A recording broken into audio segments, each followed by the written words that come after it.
पर फाडके ते महाराजाच्या बाबतीत.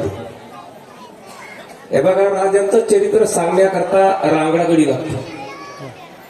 राजांचं चरित्र सांगण्याकरता ते रक्तात असावं लागतं. हे कोणाचंही काम नाही.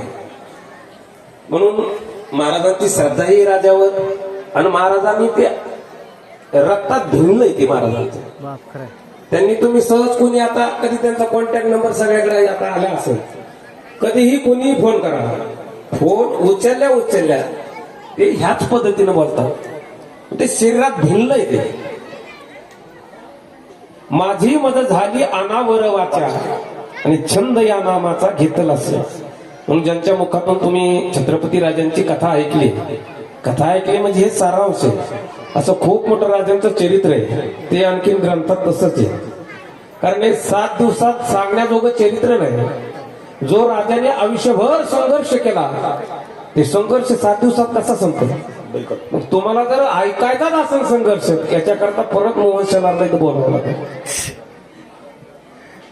महाराजांना द्यावे तितके धन्यवाद थोडे. महाराजांनी मला फोन केला, मला म्हणले दत्तूभाई 3 तारीख आहे, आणि अक्षरशः माझी 3ही गेली होती. समोरचे काही 2-4 कार्यक्रम गेले होते. म्हणलं राजे 1 दिवसाची ऍडजस्टमेंट करा, यायला काही हरकत नाही. त्याच्यानंतर 1 दिवसानंतर आमच्या दोघांचं कॅन्सलही झालं इथे यायचं. मी म्हणलं मला जमत नाही. ते म्हणजे मग महाराज कॅन्सल राहू दे. परत सकाळी फोन केला, म्हणजे राजे तुम्हाला यावं लागतं. तेशी संभाजीनगरचं कीर्तन करून मी रात्री चालू, मला यायला थोडा वेळ झाला.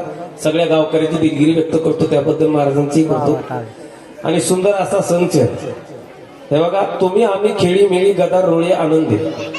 हा शांत बसा. हे कोणाचे सांभाळून जायचे का नाही कोणाचे. आपल्या मायाबाबत तरी कळायला पाहिजे आपले लेकर काय करायला. थोडं शांत बसा. महाराज 2 तास झाली सांगते त्याला शांत बसवा.